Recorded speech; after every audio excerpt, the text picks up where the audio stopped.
Halo, selamat datang di dapur Moma. Kali ini Moma mau bikin mie goreng khas Minang yang enak banget.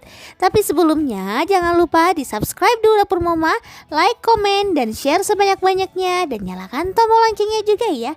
Hehe, terima kasih.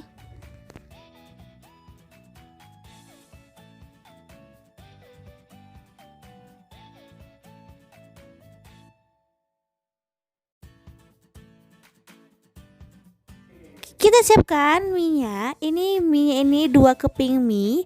Namanya ini mie sanggul. Jadi mie goreng khas Minang ini memakai mie sanggul ini. Nah, 2 keping mie nanti ini akan kita rebus. Nah, kemudian kita siapkan tomatnya. Tomatnya terserah mau 1 atau 2 dan ini akan kita potong-potong. Kemudian bawang putih 2 siung bawang putih. Kemudian daun bawang 1 batang atau 2 batang daun bawang dan daun seledrinya dan cabai giling kira-kira 1 atau 2 sendok makan cabai giling. Nah, jangan lupa pakai bawang bombay. Paling enak kalau pakai bawang bombay. Kalau misalnya nggak ada bawang bombay, dipakein aja bawang merahnya sekitar 4-5 siung bawang merah dan itu diiris tipis-tipis. Kemudian ada mentimun, 1 buah mentimun. Kemudian daun selada, terserah mau berapa banyak daun seladanya. Nah, ini nanti kita potong-potong. Kemudian kecap manis dan kecap asinnya. Lalu kita siapkan juga 2 butir telur. Nah, jadi telurnya yang 1 untuk dimasukin ke dalam mie-nya dan 1 lagi akan kita bikin telur mata sapi. Kemudian bawang putih yang 2 siung tadi kita haluskan dan kita campurkan aja dengan cabai giling yang udah kita siapkan. Kemudian daun bawang, ini daun bawangnya yang udah dipotong-potong dan seledrinya yang udah dipotong-potong nanti akan kita tumis juga. Nah, ini dia daun seladanya yang udah dipotong-potong, kemudian timun yang udah dipotong-potong juga, kemudian tomat yang udah dipotong-potong, kemudian bawang bombay yang udah diiris-iris dan cabai giling yang udah dicampurin sama bawang putih. Kita rebus mie-nya terlebih dahulu. Kita rebus mie-nya sampai mie-nya itu udah layu dan ini dia penampakannya. Nah, kita tumis bawang bombaynya terlebih dahulu sampai wangi, benar-benar wangi dan layu. Setelah bawang bombaynya ini udah wangi dan layu, baru kita masukkan tomatnya ke dalam. Jadi kita masukkan tomatnya ke dalam. Kita masukkan tomatnya ke dalam sampai tomatnya ini kita hancurkan bersamaan dengan bawang bombaynya. Ini supaya enggak cepat basi karena tomat mengandung kadar air yang lumayan tinggi, jadi menyebabkan makanan akan cepat basi. Nah, kemudian baru kita masukkan cabai giling dan bawang putih yang udah dihaluskan tadi. Aduk hingga benar-benar merata sampai wangi, benar-benar wangi, sampai udah nggak menyiung lagi. Aduk hingga benar-benar merata sampai benar-benar merata dan gak menyiung.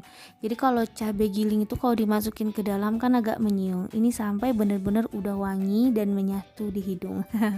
Kemudian kita masukkan telurnya. Kita masukkan telurnya dan aduk lagi hingga benar-benar merata dan kita masukkan daun bawangnya ke dalam. Nah, kita masukkan daun bawangnya, aduk lagi hingga benar-benar merata. Dan kita masukkan kecap asinnya ke dalam. Ini kira-kira 2 sendok makan kecap asin. Nah, ini kita masukkan kecap asin. Kemudian kecap manisnya sekitar 1 sendok makan atau 2 sendok makan kecap manis. Nah, kemudian baru kita masukkan mie-nya ke dalam.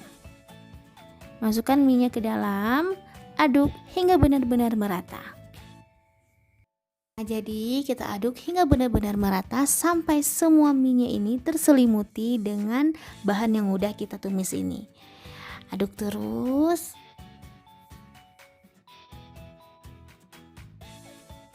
Nah, sekarang ini udah hampir selesai. Tinggal kita masukin daun seledri dan kemudian kita masukin daun seladanya ke dalam. Aduk hingga benar-benar merata. Nah, jangan lupa dipakein kaldu bubuk sama garam. Tapi garamnya jangan terlalu banyak karena kita udah pakai kecap asin. Nah, ini udah selesai untuk mie-nya, tinggal bikin telurnya aja dan sekarang kita sajikan ke wadahnya. Kita sajikan dulu ke piring. Nah, ini dia. Tinggal kita bikin telurnya aja. Nah, sekarang kita masak telur dadar atau telur mata sapi, terserah sesuka hati. Mama bikin telur mata sapi aja.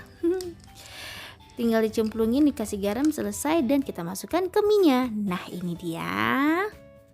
Mie goreng kuning khas Minangnya udah selesai dan siap untuk disantap bersama keluarga. Udah diplatingin dari tomatnya, kemudian timun dan daun seladanya.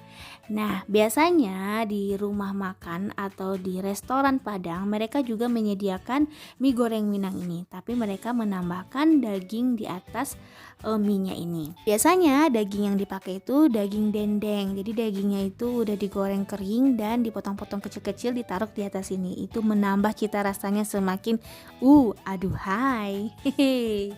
Goreng kuning ini merupakan masakan khas Minang karena di setiap acara seperti pernikahan, pertunangan, kemudian akikah dan sebagainya itu mereka pasti menaruh mie goreng sebagai pelengkap makanan. Nah, ini rasanya benar-benar enak banget. Teman-teman wajib coba karena mudah dan praktis cara bikinnya. Terima kasih yang udah nonton Dapur Moma. Nantikan resep-resep Moma selanjutnya dan informasi-informasi Moma selanjutnya ya. Jangan lupa di subscribe, like, komen, dan share sebanyak-banyaknya Dapur Moma. Dan nyalakan tombol loncengnya juga ya. Hehe, terima kasih. Dadah.